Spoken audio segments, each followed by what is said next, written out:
Здравейте, приятели! Идеята ми е да съчетая автомобилът като превозно средство и средство за постигане на някаква цел, придвижване от една точка А до точка Б с изкуството и с всеки, който иска да реализира себе си в една благодатна светлина, в една позитивна светлина, т.е. развитието ни като хора, като индивиди от животинския стадий към човешкият и към стадият на любовта, на развитието на душата, т.е. да станем по-добри.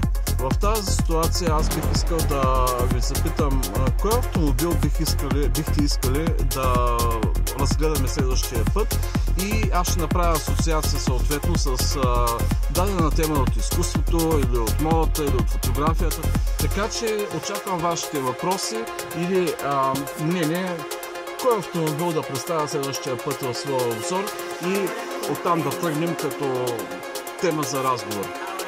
Хубав ден и до скоро!